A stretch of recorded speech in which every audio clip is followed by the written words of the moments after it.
They want you to act now. They don't want you to reach out and consult anybody. So they're going to create this timeline to where you need to withdraw this money by this hour, this time, this date. Many of these instances, these victims that have been assaulted at these care facilities, they're unable to talk or report the crime, something that Romero unfortunately took advantage of. When these cars drive through the flooding, even if the car makes it through, that water could create a wake, go into these businesses. So we want to be respectful of our friends and our neighbors. Rush clearly was not prioritizing his own child's safety, and probably the best outcome of this operation is that this 4-year-old child is now in better hands. Press play, rewind, pause, and to explain in such detail the violence that was occurring in this business, it's hard on anybody. This guy's a professional criminal. He has a history of doing this. He was able to fraudulently obtain a title and tag for this vehicle from the tax collector's office. The part about this case, there's no way to know how long this has been going on.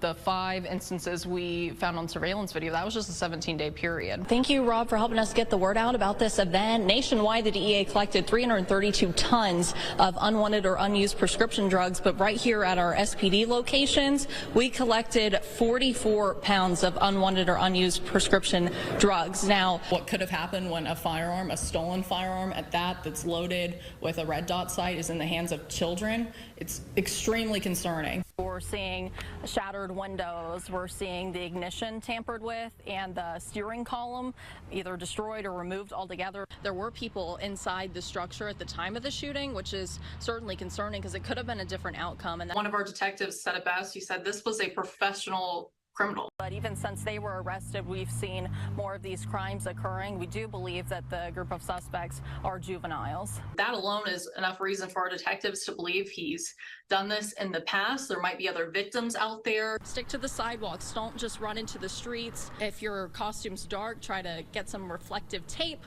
or a flashlight or a glow stick. That way you are visible to drivers. He unknowingly offered one of our undercover detectives $10 cash in exchange for oral sex, and he planned to leave his 4-year-old child in the backseat of the car while he did this illegal activity, and that in itself is concerning. Our officers maintained professionalism, and thanks to body-worn camera video, we're able to show that to the world. What we are seeing is that then that property is relisted on the same sites. If you think maybe, call us. While at the jail, the driver did do breath test samples and did blow more than 4 times over the legal limit, which is shocking. The way we were able to charge Stevens with any crimes of this because it's caught on video. She seems to get frustrated if the animal isn't cooperating, whether that's not allowing her to clip their nails, or if they have an accident, she needs to bathe them again. And that's kind of what triggers this violent outburst. The Hillsborough County Sheriff's Office bringing in an armored vehicle that